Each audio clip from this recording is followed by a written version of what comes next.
สบายดีพี่น้องทางฝั่งไทยหรือฝั่งลาวหรือว่าต่างประเทศเนาะมื้อนี้มาพบกับสองน้องเอิญซาร่ามาพร้อมกับสาวยิงลี่มื้อนี้สองสาวสิมาเลาะป่าเลาะโขกพี่น้องแม่นสลินบ่ได้มาสามพี่น้องเพิ่นอยากเวียก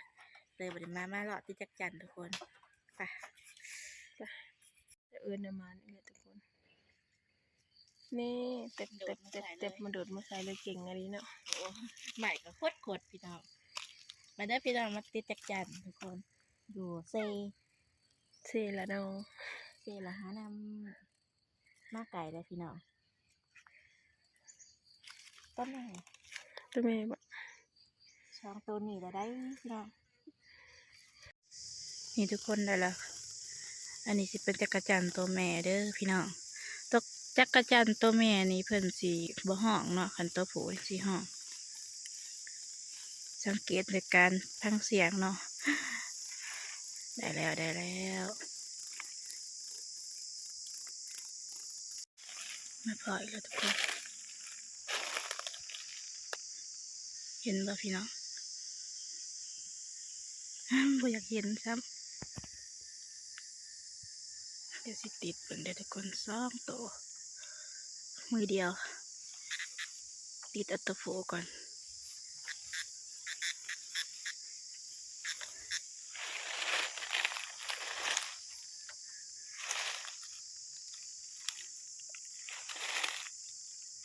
นี่บินประจำอัตโตแม่ตัวฟูบ่ได้อัตโตแม่นี่ตัวฟูเราบ่ได้ครับได้แต่ตัวแม่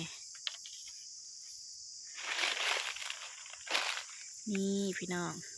ได้อีกแล้วเห็นสองตัวได้ตัวเดียวตัวผู้บ่ได้แต่ตัวแม่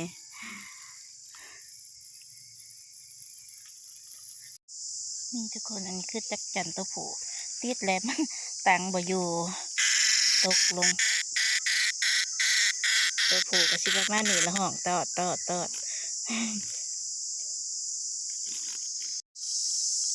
นี่ได้อีกแล้วทุกคนตัวแม่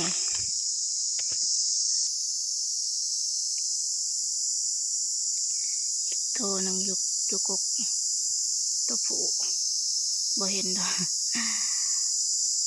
เดี๋ยวสิติดเอาอีกก่อนถ้ายิงก็จักไปทางใดล่ะเลาะมาเรื่อยๆบ่เห็นกันนี่ถ้ายิงเพิ่นได้แล้วพี่น้องเรามาเรื่อยๆก็มาพอกันแล้วตอนสุดท้ายก็มาขอกันบ่มันว่า มันอยู่เอาไปของไว้แม่ตัวผู้ดังออดตัวแม่ไม่มีเสียงที่เสียงห้องที่เป็นแมงอีเด้อพี่น้องจังอีแต่ว่าจักรจันทร์นี่ยังบ่ทันละออกห้องเวลาเขาติดมันจังห้องนี่ครับบ่ทันละติดกับมันกับบ่ทันละห้องพี่น้องเสียงจักรจันทร์ห้องแล้ว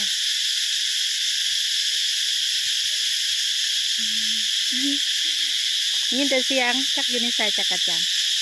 งานหากับบ่เห็นจัดเนี่ยเป็นห้องกับสิประมาณนี้แหละพี่น้องดังเสียงเพิ่นก็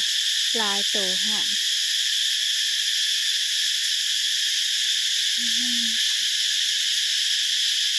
ติดซะยิ้มงานห้องเลยยินแต่เสียงโตจักอยู่ใส่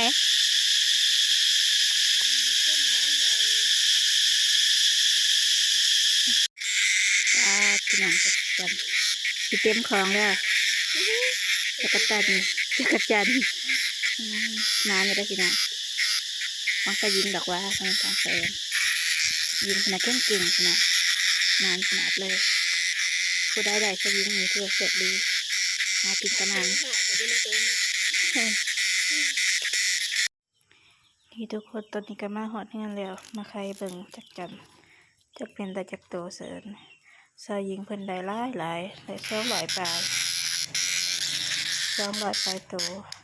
เสริญนี่บ่ฮู้จักโตบ่ได้นับได้ดอกประมาณ50เมื่อยไปกับทุกคนเลยแดดเพื่อสิได้แต่ละโตบ่แม่นของง่ายปาดมาเบิ่งหน้าคนบัดนี้เบิ่งจักรจันทร์แล้วปาด ดเหงื่อพี่น้องโพดโพมันร้อนในบรรยากาศก็ร้อนแดดเนาะเพราะว่าเฮาไปก็ไปแต่เช้าอยู่แต่ว่าสวยๆบ้านละกาแดดคนก็หลายได้เห็นคนติดก็พี่น้องจักบ้านเขาเองแน่บ้านอื่นแน่เนาะไปติดอยู่ราคาน้ำนะบ้านราคาน้ำเมืองสองคอนเนาะ โอเคนะทุกคนถ้าผู้ใดมาคลิปนี้ก็อย่าลืมฝากกดไลค์กดแชร์กดติดตามแล้วกดกระดิ่งเพื่อแจ้งเตือนเนาะแล้วก็เป็นกำลังใจให้น้องเอิ้นศาลาเด้อจ้าสำหรับมื้อนี้กราบสบายดีและสวัสดีจ้าบ๊ายบาย